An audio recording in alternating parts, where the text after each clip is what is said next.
umiiwas pusoy, nabahagang buntot, o talagang kailangan lang ng dala ng pangangailangan, ika nga. Pero gayunpaman, sira ang credibility mo.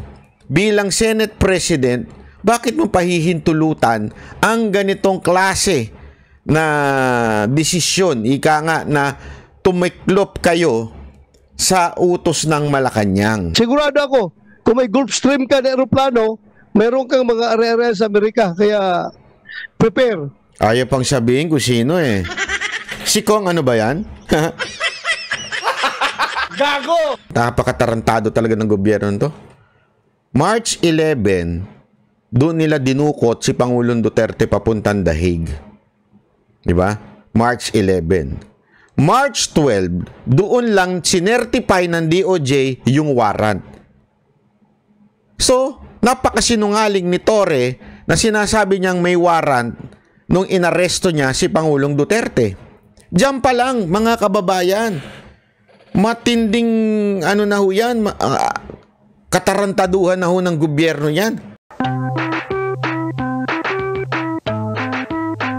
Po dyan sa hearing na ginawa ni Senator Amy Marcos. Alam nyo mga kababayan, may tila na bahagang buntot. Ha? Tila na bahagang buntot. No wonder siya po ay pinagbitbit ng champagne glass ni Lisa Marcos dahil mukhang nabahag ang buntot nitong Senate President natin na si Chis Escudero. Papaliwanag ko kung bakit ha. Ito pakinggan ho natin itong mabuti. Kayo na ho mismo humusga. Siya po ba ay umiiwas pusoy, nabahagang buntot, o talagang kailangan lang ng dala ng pangangailangan, ika nga. Kayo na ho bahalang maghusga. Ipapaliwanag ko sa inyo. Ito. Ayan. Ito yung kanyang bagong pinalabas na press con. Ito, kahapon po ito. O, play. Kasi yung hearing ni Senator Amy, kaugnay ng di umano, dahil wala pa naman sa akin tanggapan yung request sa pag-i-issue ng subpoena. At sabi ni Amy, nandun na daw ng umaga. Ngayon, wala pa. Ang gulo-gulo nyo talaga? Ang gulo-gulo nyo. Hindi, baka ito yung pangalawa. Ito yung siguro yung pangalawang sinasabi ni Amy. Pero yung una, tingnan natin. Na ito daw ay may kinalaman sa kalayaan ng Senado. Nais kong sabihin, ang pagiging malaya ng Senado ay hindi pinapatunayan sa kada isang insidente kaugnay ng kagustuhan ng isang miyembro. Sabit yan. Sabit yan, sir. Ipapaliwanag ko sa iyo, ha? Ipaliwanag ko lang sa iyo. Sinasabi niya, ang kalayaan ng Senado ay hindi napapatunayan ng isang instance lang o isang pagkakataon. Tama ka dyan. Tama ka na hindi napapatunayan ito. Kailangan mo ng maraming instances para masabi mong tunay na malaya, ika nga. Pero, ito ang pero dyan. Pero, kung ang isang bagay ay hindi kayang panindigan, nagkakaroon ng problema sa credibility ng kalayaan ninyo, lalong-lalo na ikaw, yung credibility mo bilang isang Senate President, yung credibility mo na ikaw ay independent at nagdidesisyon ng sarili mo, malaking problema natin. Ibig sabihin, tila nadidiktahan ka ng Malacanang. Maaring mo sabihin na hindi lang ng isang instance napapatunayan ng kalayaan sabihin ng kalayaan kasi sinasabi niya yung pagiging independent ng Senate. Tama ka naman dun Kailangan, malay mo, doon sa ibang bagay, tumayo kayo bilang independent body. Pero ito kasi, ito yung mismong masusubok, ika nga. Masusubok kung talaga bagang ang Senado ay independent sa Malacanang. Kasi ito yung direct na banggaan ng utos ng Malacanang at yung batas na ipinatutupad ninyo. So direkta ito. So maaring sasabihin mo hindi ho mapapatunayan ng iisa, pero gayunpaman sira ang credibility mo. bilang Senate President, bakit mo pahihintulutan ang ganitong klase na desisyon, ika nga, na tumiklop kayo sa utos ng Malacanang? Ito'y mababakas, makikita at mapapatunayan sa direksyong tinatahak ng aming institusyon. Yun nga ang direksyon ninyo eh. Tila ang direksyon ninyo, sunod-sunuran sa kautusan ng Malacanang. Diba? Ito na po yun eh. Ito na po yung tipping point eh. Ito na, wala na hong ibang masasabi natin. Ano ba? Kayo ba'y malaya, independent o hindi? Kasi magkaiba ng utos eh. 'Di ba? Magkaiba kayo ng tinatahak, may sarili kayong rules, may sarili kayong batas, pero binabangga ng Malacanang. Ang tanong, titiklop ba kayo o hindi? Mamaya papaliwanag natin yung dahilan niya kasi may palusot siya dito eh. Ito yung palusot niya. Nasabi ko na kanina at alam na rin niya yun na dahil sa pag-invoke ng executive privilege na sang-ayon sa mga naging desisyon ng Korte Suprema, ay minabuti ko na ito'y i-refer sa legal ng Senado para sa gayon ay matiyak na ang aming gagawin. Tumatawag si Hart. Ay, hindi si Hart yun. Ikaw naman banat bayo. Nainggit ka na naman kasi single ka eh. Hindi. May nagriring kasi yung telepono niya eh. Ay hindi makakadagdag ng gulo at hindi maglilikha ng constitutional crisis. Dahil sa... So, ang ginawa niya, pinasa daw niya sa legal ng Senate. Okay? Sa madaling salita, umiiwas pusoy talaga siya. Sa madaling salita, kung ano man daw ang desisyon ng Senate legal team, yun ang kanyang somehow papanigan. Okay? So, pag sinabing ng Senate, legal ng Senate at sinabing, magkakaroon tayo ng problema, so wag mo nang pirmahan niya subpina. Tapos, siyempre, alam mo sasabihin ni Escudero, alam ko na eh. Sabi ng legal ng Senate, ganito daw at makakagulo pa ito sa ating bayan na dapat tayo nagkakaisa sa tunay na problema ng ating bansa. Ganyan, di ba? Alam naman po natin yung mga karakas na ganyan eh. Di ba ho? Ito ang problema ko dyan. Ang problema natin dyan, meron kang katono. Yung piyok mo, ika nga yung kanta mo, may katono. Sino? Si Marcos. Ganyan din ang tono ni Marcos eh, nung tinanong siya, akala ko ba we are no longer part of the ICC and you said na we are no longer, wala nang authority ng ICC sa Pilipinas. Ano masagot niya? Interpol. Hindi kami sumusunod sa ICC because we are no longer part of the ICC, but as a country who cooperates with Interpol, so Interpol ang may kasalanan. Interpol ang sinusunod namin. So ginawa niyang scapegoat yung Interpol. Sounds family? Sounds familiar mga kababayan? Ganyan din si Escudero, ganyan ang kanyang direksyon. Pag sinabi ng legal team, hindi naman kasi ito decision ko, decision ng legal team. Ilusot ka na naman, ganun ang dating, ya? Pare-pareho kayong walang yag balls. Gago! Yun ang katotohanan. Hindi ninyo kayang panindigan ang tunay na batas sa Pilipinas. Ang simple-simple lang ho niyan. Sa dulo, anumang compulsory process na i-issue ng Senado na hindi kayang ipatupad ng Office of the Sergeant at Arms, siyempre hihiling ng tulong yan sa tanggapan ng Philippine National Police. Paano mo ipapatupad yon kung hindi sumasang-ayon ng executive doon? Yan ang simulain at bahagi ng tinatawag nating constitutional crisis na hindi ko papayagang mangyari o makadagdag pa sa kasalukuyang mga problemang kinakaharap ng ating bansa. Yan. So, yan ang kanyang palusot. Alam na natin ang desisyon niya. Alam na natin ang desisyon niya na hindi siya papabor sa subpina because there will be a constitutional crisis. Alam mo, padre, simpleng-simple lang ito, makinig ka ha. Naintindihan ko kasi yung sinasabi. Kasi ako, open-minded ako. Iniisip ko rin yung dahilan niya. May punto naman siya doon. Paano mo isusubpina si Marbil, si Torre, ang sekretary? Paano mo isusubpina? Sino ang aaresto sa kanila? Iuutos mo sa Sergeant at Arms, sa pulis. Sino ba ang head ng pulis? Si Marbil. Di ba? Sa tingin mo, aarestuhin, iko-contempt ng pulis si Marbil? Imposible. May punto ka dyan.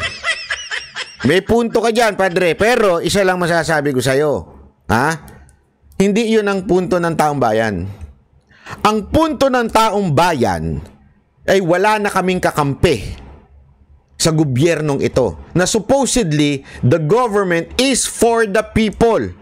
The government should be of the people. Kailangan itong gobyernong ito ay para sa taong bayan, nagsisilbi sa taong bayan, ang namumuno ay taong bayan. Pero dahil sa ginagawa ninyo, na tila wala na kaming kakampi, kahit sa Senado, ay isang kalapastangan sa ating konstitusyon. Bakit o kanyo? Dapat, di ba, all powers in the government, all authority emanates from the people. Ngayon, dahil sasabihin nyo lang merong constitutional crisis, hindi nyo nakakatigan ng tama. Naintindihan natin mga kababayan, simpleng-simple lang ito. Sa akin, kung sa tingin mo magkakaroon ng constitutional crisis, still, sign the subpoena, prove to people that Senate is independent. Kung hindi aresto yun ng PNP, it's okay.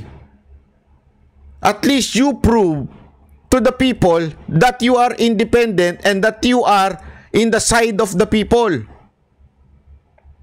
Whether maaresto, hindi maaresto, abay problema na ho nila yan. Problema na ng pulis kung hindi sila arestohin. Pero at least kayo nanindigan. Dito pa lang, hindi na kayo naninindigan. Napakahalatang umurang ang buntot ninyo Paano na ang taong bayan ito? Saan natatakbo? Supposedly, kayo dapat ang tinatakbuhan Di ba? Korte at kayo. Sa korte, alam naman po natin, it's a fact. Matagal talaga sa korte. It takes time. So what are you going to do? Ito lang simple yun Cheese Escudero. Cheese Escudero. Makinig ka ng mabuti sa akin Alam kong ordinaryong Pilipino ko, pero ako po ang isa sa mga nagbabayad ng inyong sahod bilang isang taxpayer. Opo, taxpayer po ako kahit i-check mo. Nagbabayad po ako ng tax. Kaya nga ako nakakakuha ng visa kasi meron po akong income tax. Pero gayon pa man, isang simpleng bagay lang, Mr. Cheese Escudero. Kung may bayag ka, pirmahan mo. Kung may bayag ka, pero kung talagang pinapatunayan mo na isa kang utusan ni Lisa Marcos, wala tayo magawa doon. Sana lang hindi magselo si Heart Evangelista. Diba? Kahit ba sabihin na natin may constitutional crisis kayo at least nanindigan ka. Kaya kahit pa paano, mas bilib pa ako kay Senator Amy kaysa sa'yo. Si Senator Amy, kahit alam niyang tatamaan yung kapatid niya, kahit anong iniiwas niya yung kapatid niya pero obvious naman na kapatid niya ang isa sa mga nagmamando. Kasi, alam naman, don't tell me, si Bersamin, gumagalaw ng hindi alam ni Marcos. Ano to? Natutulog? Natutulog ba si Marcos? Baka ma-over Ma-over sleep. Okay yung easy. Gago! Baka ma-oversleep yan.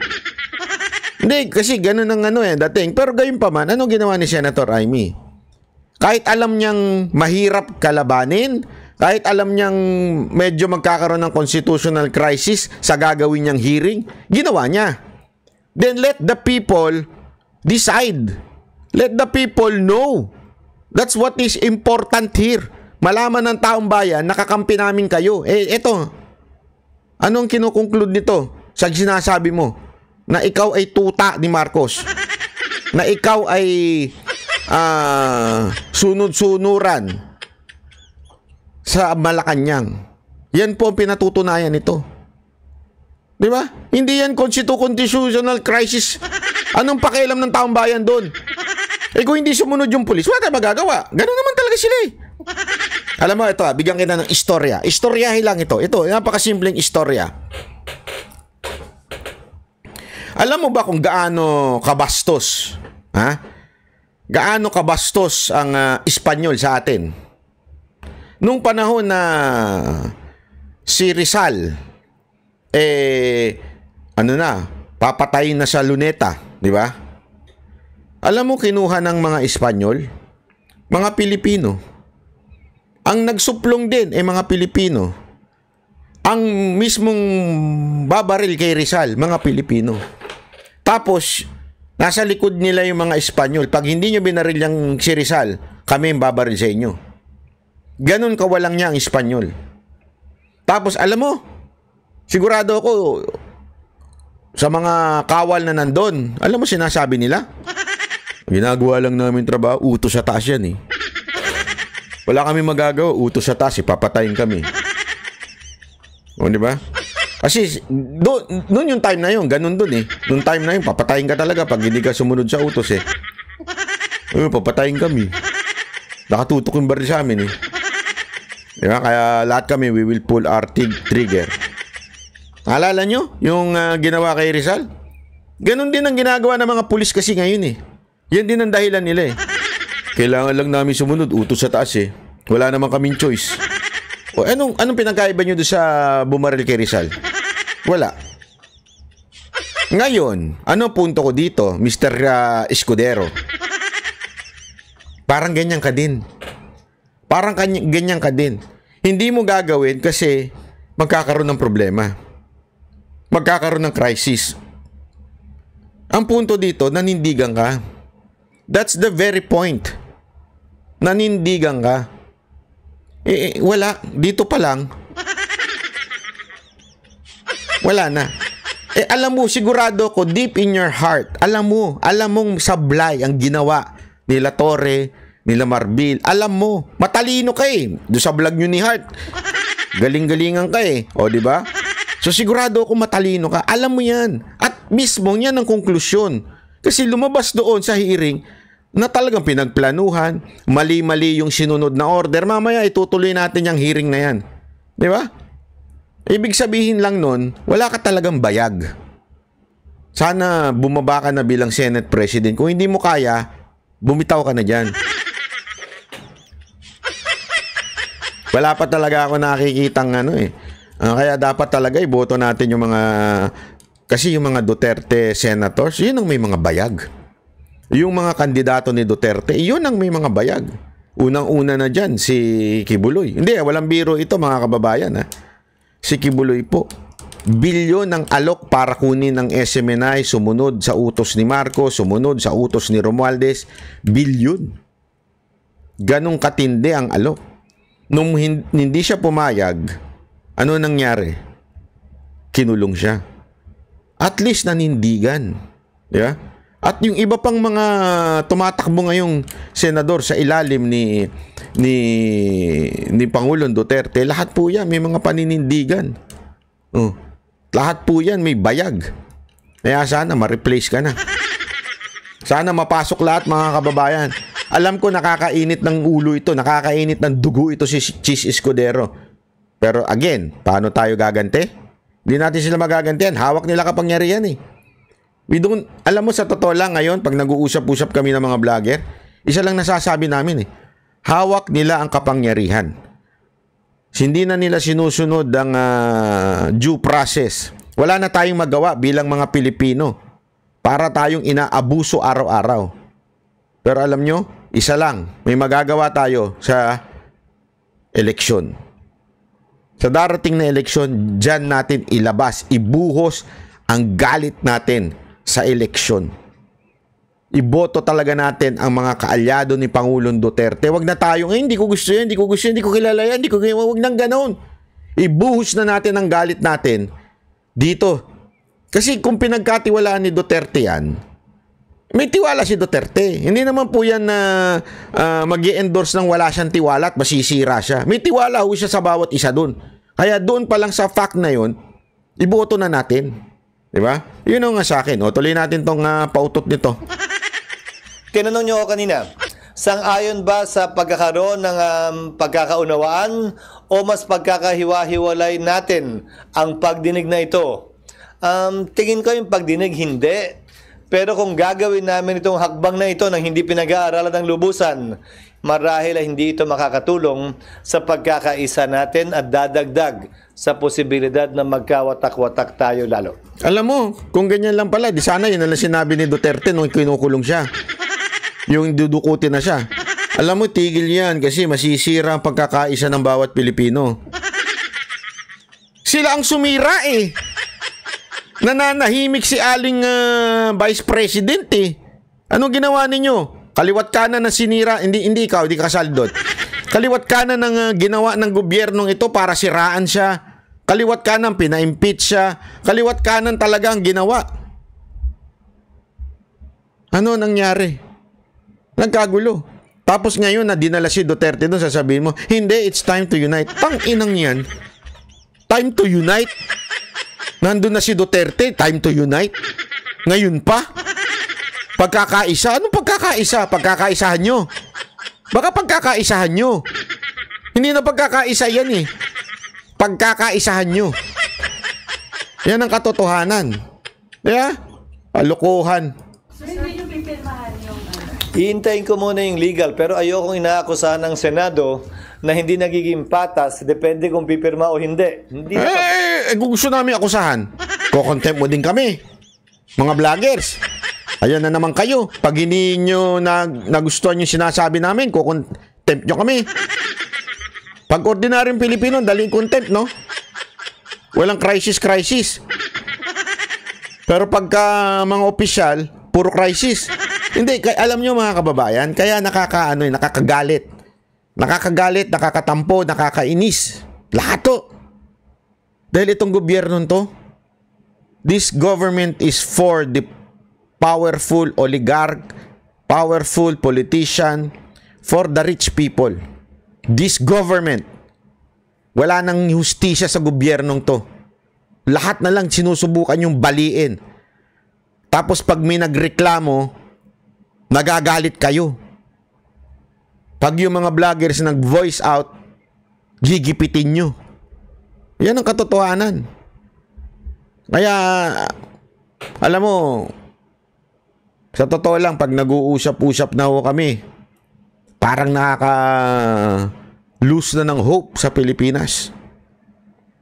Dahil wala na talagang masasabi nating hustisya na makakamtan dito. Nagkuntsabahan na, nagkaisa-isa na sila. Di ba? Nagkakuntsabahan. That's the yun ang hindi maintindihan nito ni Chis Escudero eh. Ang bawat Pilipino ngayon dahil sa ginawang katarantaduhan at dinukot si Pangulong Duterte, naramdaman nila na talagang binaboy nyo yung taong umayo sa bayan. Naramdaman nila na talagang wala nang hustisya sa Pilipinas.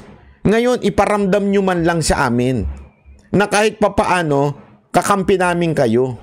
Kakampi kayo ng mga ordinaryong Pilipino. Eh, hindi na eh. Kahit ikaw na inaasahan sa ng check and balance, wala. Naduwag. Eh, sorry kasi sa tono mong to, alam naman natin, magkakaroon talaga ng crisis yan. Pagka pinirmahan mo. Pero at least, napatunayan mo sa taong bayan na ako ay may prinsipyo. Ang Senado ay independent. Wala na eh. Puro mga, ewan ko kung anong halaga bang na ano sa inyo? Anong pagpapala ba? Base yun doon. Gagawin ko pa rin palagi kung anong tama at naayon sa batas at hindi kung ano ang pangangailangan o kagustuhan ng isa o ilang miyembro. Alam na natin. Recommendation yung legal. Wala pa, nag-lunch ako tapos dumiretso na ako dito. Hindi ko pa nakikita. Ay, nako, papakit ka pa. Hindi si Heart Evangelista yung nagtanong. Huwag ka nga pabebe dyan. Hindi ko po pabebe. Yan na mahirap. Pagkabata-bata yung jowa, nagiging pabebe na eh. So kung sakaling mag-request Senator Amy para doon sa panibago na sabina, hindi niyo yun a-actionan hanggat walang hanggang recommendation? Wala pang rekomendasyon yung legal dahil nasa parehong sitwasyon yan. So hindi na ba maiwasan na madala pa ito sa Korte Suprema, sir? Pag-uusapan din. Ulitin ko. Lahat ng mga naging question kaugnay sa executive privilege ay nagdulot lamang ng mas malawak na kapangyarihan at amplification sa parte ng executive laban sa kapangyarihan ng Kongreso. So isang konsiderasyon nyo na dapat naming tingnan at suriin. Siyempre palagi may pag-asang mababaliktad yon. Pero may pagkakataon at tsansa rin na lalong mapaigting yon. So isa sa mga konsiderasyon nyo na aming titimbangin. So, sir, ano yung situation ngayon? Parang may, ano ba ito? Confrontation between the executive and the Senate? Wala. Kaya ngayon ang iniiwasan ko eh. Kasi klaro naman yung batas kaugnay ng executive privilege. Pero imbis na mag-abogado nga ako sa sarili ko, nirefer ko na sa mga ibang abogado pa.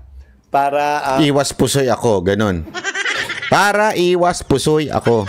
hindi masabing sarili kong opinion lamang ito. So, sir, the mere fact na may panibagong pinapasabina, dapat bang bilisan na ng legal team ninyo yung recommendation? Hindi. Anumang bagay na minadali mo, baka sa dulo mas masama ang kalabasan. Gawin nila ng tama ang kanilang trabaho na ayon sa kompletong pag-aaral at research. Yun ang mas importante sa akin. Sabi kanina, sir, ni Senator Ronald Bato de la Rosa, hindi pagrespeto doon sa doktrina ng checks and balance, yung hindi pagrespeto daw ng mga taga-executives doon sa... Yan ang eksaktong sinabi namin sa kaso ni Ermita at sa kaso ni Neri. Ang kinatigan ng Korte Suprema ay ang executive branch. Okay lang yun. Yan kasi yung dahilan mo eh. Ayaw mong... Hindi kung kailangan dalhin sa Supreme Court yung issue na yan. Well then, we would respect the decision of the Supreme Court. Pero diyan pa lang, pinapatay mo na, eh wala kang kwenta talaga. Gago! Naintindihan niyo yung ibig ko sabihin? Eh, para mong inuunahan ng desisyon ng Supreme Court eh. Sana lang, ano ang tama? Tama naman po yung sinasabi ni Senator Amy. Hindi pa pwedeng yung executive privilege na yan ipangkalahatan. 'Di ba? Hindi pa pwedeng ganoon. Pwede ka magsabi niyan, kunwari, merong isang bagay na i-apply mo yan kasi national security o di kaya yan yung usapan ninyo ng Pangulo na hindi pa pwedeng i-reveal. Yan, okay lang yan. Nire-respeto. Mahinahon pa nga si Amy tungkol sa mga pagtatanong dyan sa mga walang yang nasa gobyerno eh. Ang importante ba lang yung ipasubpina ninyo, ipatawag ninyo, nakarapatan naman ninyo yan. Kung hindi pala ninyo karapatan yan, tanggalin na natin yan sa kamera. Putang init ulo ko eh. Hindi kasi ginagawa ng kamera yan eh, di ba? Ginagawa ng kamera yan eh. Tapos sasabihin nyo, isipin nyo yun ha, kaming mga vloggers, ginagago kami. Pag hindi kami pumunta, tatakutin kami. Yeah? May ganyan silang pautot eh. Tapos kayo, wala pang nangyayari. Tumitiklop na kagad kayo. Anong klase yan? Anong klase yan, Chis Escudero? Bumaba ka na sa posisyon mo. Palitan na yung Senate President na yan. Kaya dapat iboto nyo talaga yung 10 Duterte, kasama na dyan si Richard Mata, ha? Yung basta yung 10 isama nyo na yan, Duterte senators, di ba? Yan na ho yan. Huwag na ho tayo mag-alinlangan dahil talagang wala eh. These senators are not for the people. At binigyang pagpapahalaga, timbang yung executive privilege na kapangyarihan daw ng executive branch. Hindi naman porkit hindi tayo sang-ayon ay ibig sabihin mali na yon, lalo na kung may desisyon at batas na nagsasabing yon ang tama sa ngayon at sa kasalukuyan. Sir, for the record po, yung request for subpoena ay nasa inyo na? Wala pa. Pero may idea na po kayo kung Kasi ilan napanood ko kanina sa hearing, ganun kakapal eh. At nasa sa akin na raw. Wag naman ganun. Akala ko nga papadala na agad eh. Wala pa naman. So wala daw, nagbubulaan sila ni Amy. Pag untugin ko kayo, joke lang. Hindi pa yata niya nasasign ng bill. Sir, sorry, isang question na po. Nasa building na ba tayo ngayon o wala pa? Pwede naman, sir. Sige po, yung po muna. Wag na. Yes, ma'am. Sir, sabi lang po kasi ni Rep. Robes, gusto niyang sumulat sa Robes. sa presidente na i-certify as urgent daw po yung anti-road rage. Ay, tsaka na yan. Wala na yan. Tapos na yan. Ibang topic na yan. Anyway, ayan po yung ano na yan. I-ano naman natin, daanan uli natin ng bahagya yung mga sinabi, mga natagpuan kasi ang tindi ng mga revelasyon ni Senator Amy, Ang tindi ng revelasyon niya dito. Tuloy natin yan, kung hahayaan ninyo. Sandali, tuloy na natin yan. Kasi may maganda siyang sinabi dito, na, ito. Ayan. Yan, tuloy natin, tuloy natin to. Ni Attorney Delgra. Hindi naman lahat, ilan ang hinuli ngayong araw na ito, sir? Sa iba-ibang mga krimen. Ilan ang binigyan ng ganitong... Kasi nandito kayo lahat Nag-iisang tao. Ilan ang binigyan ng ganitong... Nag-iisang tao. Dami krimen sa labas. Nandito kayo namin. Sir, hindi kami humingi ng pabor. Just invoke Article 59. Bakit hindi yan magawa-gawa? That's precisely the point that I'm saying. That's precisely the point. Please lang, bawal hawakan. Bawal hawakan. Bawal hawakan. Tumayo ka na lang. Bawal hawakan. The right to counsel is something that has to... Ayun, maliwanag na ang ini-invoke, ang sinasabi ni Attorney Delgra was Article 59. Why is it na sinasabi paulit-ulit ng DOJ na Rome Statute, ang ICC, Article 59, does not apply? Gusto ko lang ipakita yung... Ayan yung paulit-ulit, diba nila sinasabi yung Article 59? What does the Article 59? Ano po bang nasa loob niyan? Ang nasa loob niyan, pag hinuli mo isang tao bago mo dalhin sa ibang bansa, Article 59 ng Rome Statute, sisimplihan na lang natin. Pag hinuli mo ang tao, kailangan iharap mo sa korte sa Pilipinas o kung saan mo hinuli. Iharap mo muna, pag pumayag ang korte, tsaka mo lang dalhin doon sa ibang bansa. Yun po yung Article 59. Okay? Pero ito, ano sabi ni Senator Amy? Certification ng DOJ. Kaya nalilito tayo pa iba-iba. Bakit? Andyan yung certification ng DOJ. Na? Eto pa, hindi natin maintindihan yung date. Kung makita ni Senator Bato, ang date po niya, yung aresto March 11, na certify lang yung warrant ng DOJ sa sumunod na araw. Wala na rito sa Pilipinas si dating Pangulo. Isa pa yan, no? Mantakin mo. Napakatarantado talaga ng gobyerno to. March 11, doon nila dinukot si Pangulong Duterte papuntang The Hague. Diba? March 11. March 12, doon lang sinertify ng DOJ yung warrant. So, napakasinungaling ni Torre na sinasabi niyang may warrant nung inaresto niya si Pangulong Duterte. Diyan pa lang, mga kababayan, matinding na ho yan, katarantaduhan na ho ng gobyerno yan. Ayan, dokumentado March 11, dinukot nyo na si Pangulong Duterte papuntang The Hague. Tapos March 12, sasabihin ninyo, doon pa lang sinesertify yung warrant. O anong dala-dala ninyo no March 11 para anong karapatan ninyong dalhin si Pangulong Duterte sa The Hague no March 11? Kung March 12 nyo pa, hindi ho nagsisinungaling si Senator Amy dyan. May document po dyan. Di ba? Diyan pa lang. GC Escudero, ano ka ba? Bulag ka ba? Ano? Bingi ka ba? Ano ba? O may nakatapal na sa mata mo? So, ang certification sumunod sa aresto March 12. Ang aresto March 11, maalala ninyo. Yung certification March 12. Pakatapos, ang sinasite dito, eto na naman, ang sinasite dito, Part 9 of the Rome Statute. Article 59.4, Article 59.7. Nakakahilo po, kasi ang sabi nila, hindi na nag-a-apply yung ICC at hindi na nga tayo member. Bakit yung authority sa pag-aresto, paulit-ulit na sinasabi, kay Attorney Delgra, pati na rin dito sa DOJ circular, na ito ay dahil sa Article 59. Ayan, ang linaw-linaw, di ba? Ilang beses nilang sinabi na hindi applicable yung Article 59 because hindi na tayo part ng ICC.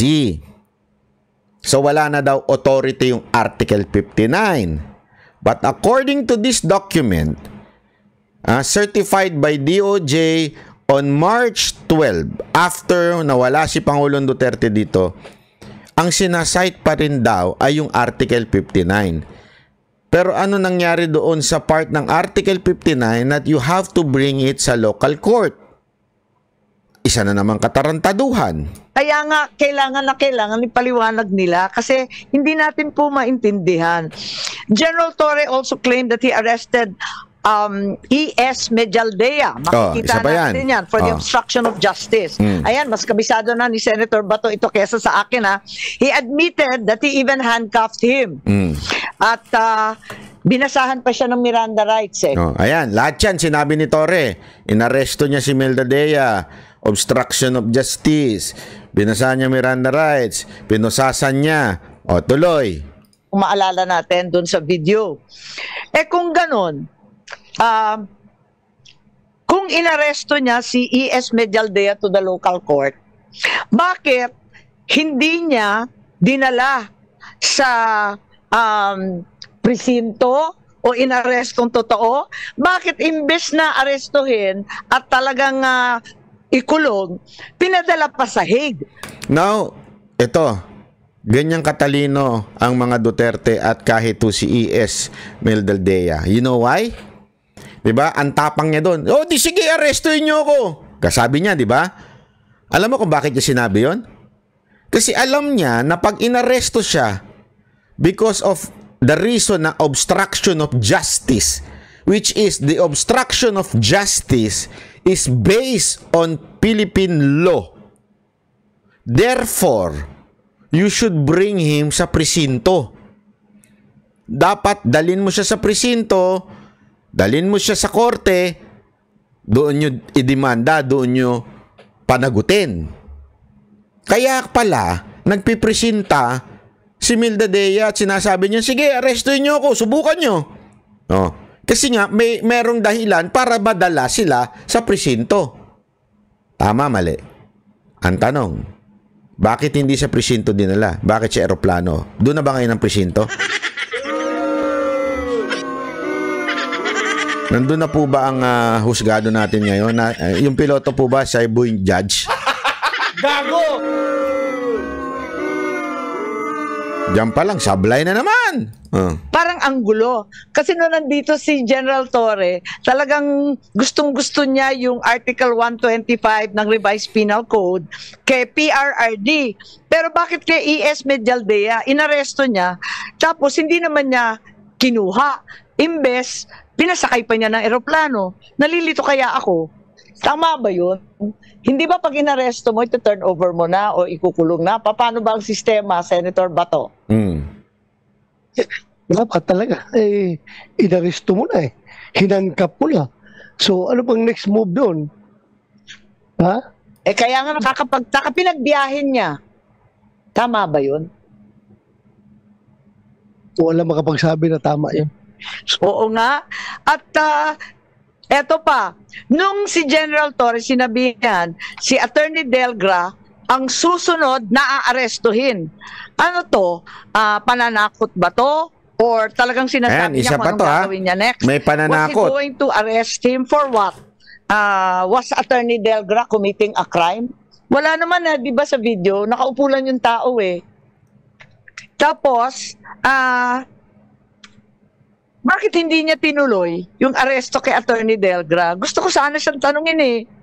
Bakit hindi niya tinuloy kung talagang may krimen na nagaganap ni Attorney Delgra? Dapat, inaresto din niya. Ba't hindi niya ginawa? Kung wala namang krimen, ba't siya nananakot? Ayun. Was this a threat? If it's a threat, isn't it the crime of grave threats na bawal sa ating kapulisan? Article 282 of the Revised Penal Code, threatening to commit the crime of arbitrary arrest and detention is clearly a grave threat. So, hindi ba liable si General Torre dyan? Bilang tanyag na pulis at general, di ba, Senator Bato, ano sa tingin ninyo? Hindi lang liable, Madam Chair, kundi sa nakikita ko talagang lasing na lasing siya sa kapangyarihan. Yun, bakit to kanya? May pananakot eh. Bawal daw po yun sa batas. Yung mananakot ka? Na huliin kita. Ano ka? Parang siyang gano lang, ano? Parang mga kamote rider lang eh. Tsaka parang mga, alam mo yung mga feeling entitled na mga nagdadrive ng mga four wheels? Ganyan yun eh. Huliin kita! Masad na ko! Masad!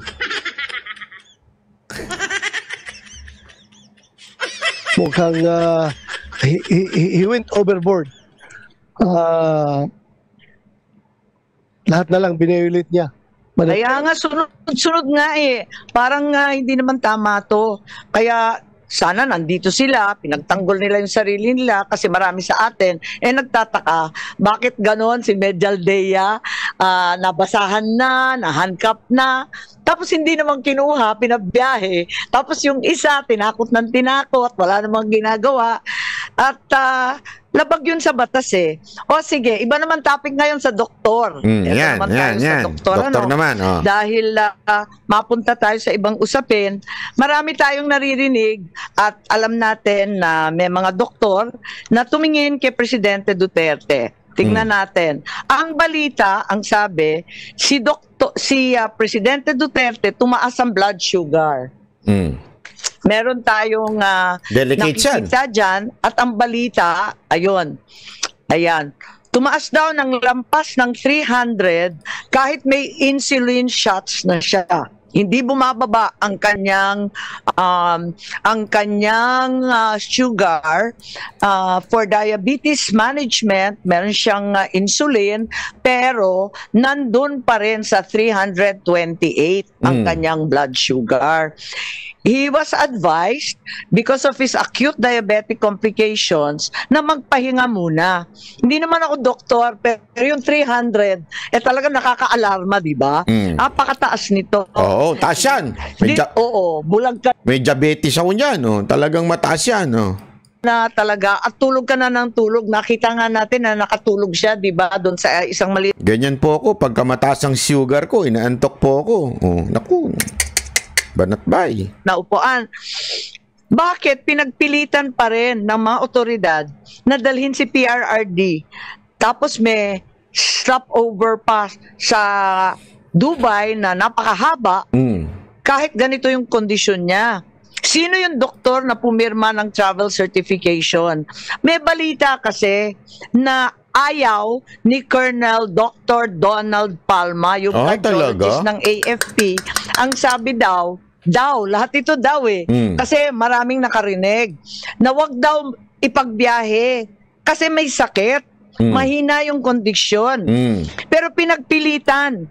Sino si Dr. Jonathan B. Rico? Nako. Was he the commanding officer of the Air Force General Hospital? Bakit pinagpilitan? Naku, dapat ipatawag din po yan. Di ba? Yan, doktor na yan. Totoo bang sinabi niya na huwag pabiyahihin dahil mataas? Hindi ko kasi biro yan. Pwedeng yan. Ang alam ko syempre may diabetes din po ako. Pagka ganyang kataas ang mo, pwede kang magkaroon ng organ failure dyan. Pagka nagkaganyan. Basta hindi ho masama na ho yan pagka ganyang kataas po yung iyong sugar level. Na magbiyahe kahit ganun kataas. Hindi ba may Hippocratic Oath ang doktor na nagsasaad na kapag may sakit, obligasyon mong alagaan? Bakit ba nagmamadali? Hindi ba pwede magintay ng ilang oras para bumaba yung sugar, mabigyan ng gamot? Anong mangyayari kung pinahinga muna ng ilang oras o ilang araw para bumaba yung sugar? Nakakapagtaka. Isa pa, hindi naman niya doktor to Bakit hindi siya pinayagan na patawagin yung doktor? Di ba doctor of choice? Parang counsel of choice katulad ni VP Inday. Yun ang pinipili niyang abogado. Ang sabi nila, napakarami ng abogado dito. Hindi naman yun ang counsel of choice. Ito ring mga doktor na to, hindi naman doktor niya. Personal physician ang sabi. So lahat ito nasa military facility under the command of General Cordura. Na hanggang ngayon hindi pa rin sumisipot. Ilang beses sinabi ni VP Sara nung nakaraan, bakit yung AFP pinayagan ang PNP mag-take over ng Villamor? Sino nag-utos? So, sino nagsabi kay General Cordura na si dating Pangulo ay dadalhin sa Villamor? Normal ba yan? Ordinary procedure ba yan ng PNP? Dadalhin bigla sa Villamor ang mga arestado? Hindi naman yata. Kasi, paano na talagang ilipad sa dahig? Kaya doon sa airport, minamadali. Para malapit doon sa nakaparking na Gulfstream na aeroplano. Ganun ba yun? Para ready na to ship out of the Philippines. Bakit hindi dinala na lang sa PNP facility? Palibhasa PNP naman ang nag-aresto, di ba? Si General Torre, bitbitin niya sa Krame o sa ibang kaya nga facility. Sabi nga ni Torre, will plan na yun. Oo nga. Hindi yun spur of the moment. Tama.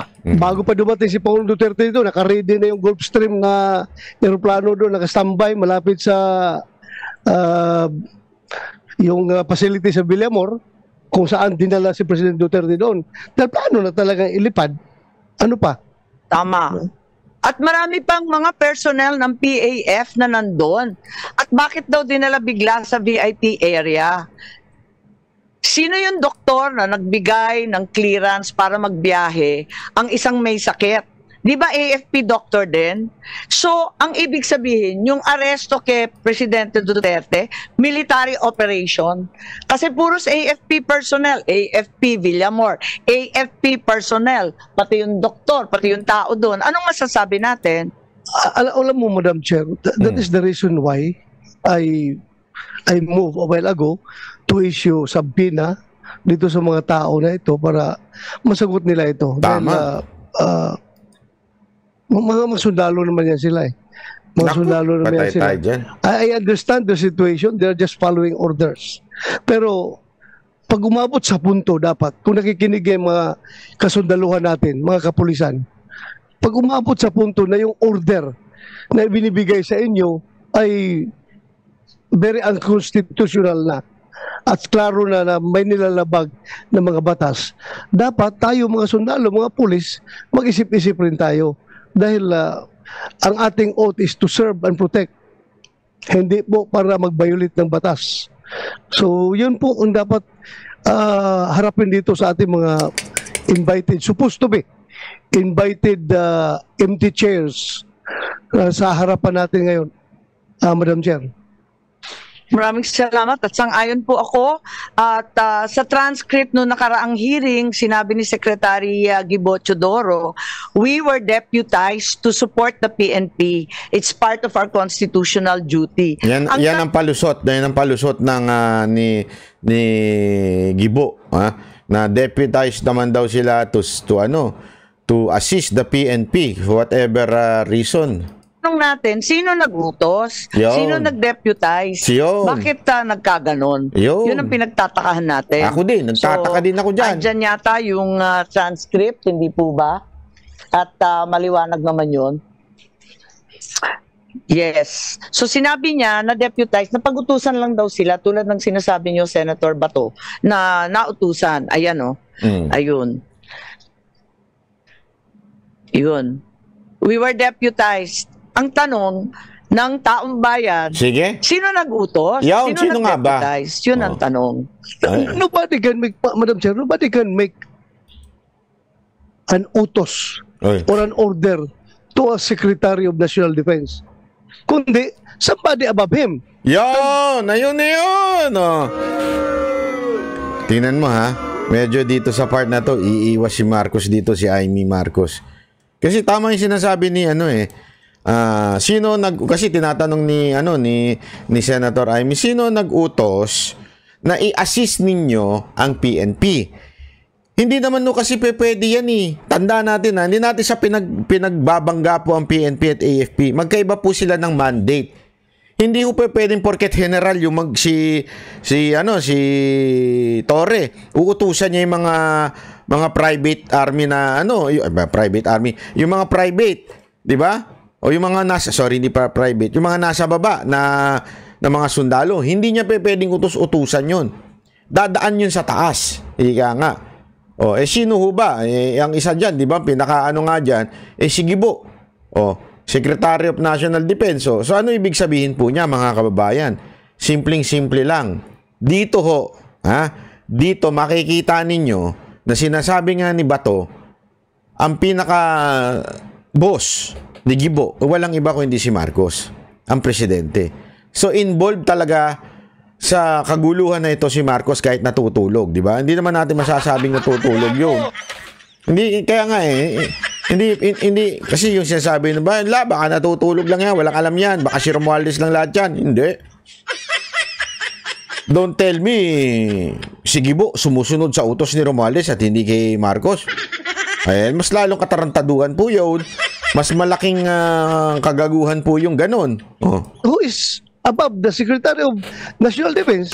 It is the President of the Republic of the Philippines. Yan. Diba? Alangan naman, yung Secretary of National Defense is taking orders from a general ng armed forces.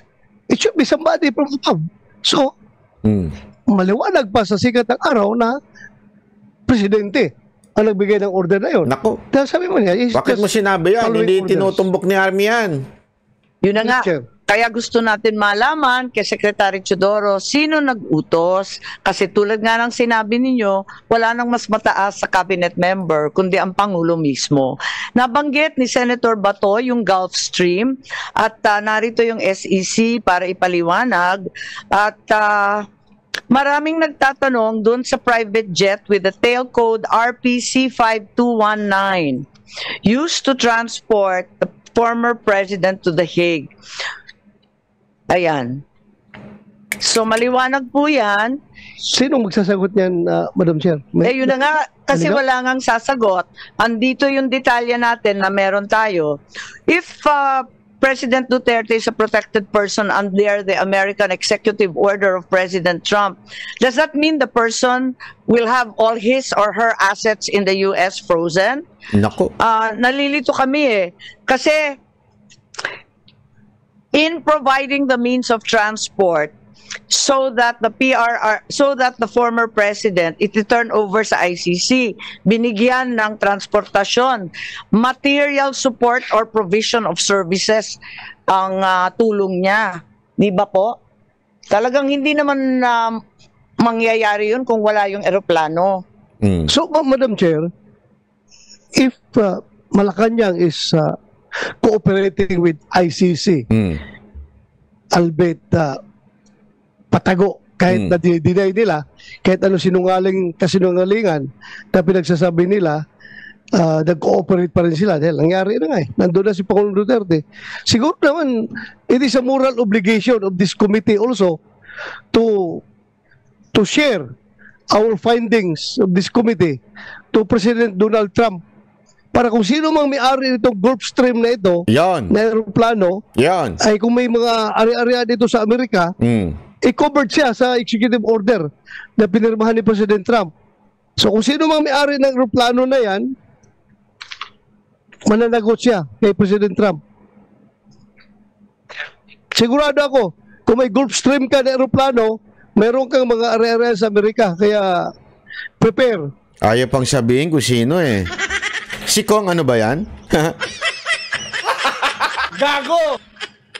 Kasi, siyempre, pag si Kong ang ano yan, for sure, dahil mayaman po yan. Kaya na lang pang pangalan, ha? Pero alam naman po natin, yung chika-chika dyan, kung kaninong eroplano yan. Prepare for the repercussions of your action. Dahil very clear yan, doon sa executive order na inisyu ni President Trump na mananagot kung sino mang mag-facilitate ng mga interference ng ICC to their allied countries. Madam Chair. Kasi maliwanag yun, ano? Ito yung tail code, nandyan si PRRD, maliwanag. And there's also an article in Manila Times na sinasaad na may Challenger Aero, ano nga pangalan nito? Challenger Aero Air Corporation that arranged the flight. Hinahanap po namin yung article, biglang nawala. Pero andito yata, ayan, yan ang nakita natin eh. Sino may-ari ng Challenger Aero Air Corporation? Sino mga shareholder? Nandito po yung SEC, kilalanin natin si Attorney Bernal, Attorney Santiago. Kilala po ninyo itong Challenger Air Corp. Sila daw ang nag-ayos nung biyahe. Good morning, Madam Chair. As regards Challenger Air Corporation, this was not among the corporations that were requested by the committee, so we may have to ask for some time for us to provide these documents, Madam Chair. Tutuloy natin yan sa mga susunod nating video. Pero ang importante dating maunawaan dito, talagang merong dahilan para isubpina ho yung mga tao na ito, para magpaliwanag ho sa atin, sa taong bayan, ipaliwanag nila. Yun nga lang, napakamalas natin, mga kababayan. Bakit? Mukhang tumiklop ang ating Senate President, di ba? Mukhang ang ating Senate President ay talagang katulad din ng Presidente, mahinang nilalang. Di ba? So, sila po ay nagkakaisa-isa na. Kasi nang gusto niya magkaisa-isa. Nagkaisa-isa na po silang lahat. Na itago na lang po kung ano yung nangyari sa ating Pangulong Duterte. Nakakalungkot pero this is a very, very frustrating government. Mga kababayan, nasa kamay nyo na po sa darating na eleksyon kung sino ang dapat ninyong iboto para tayong makagante bilang Pilipino.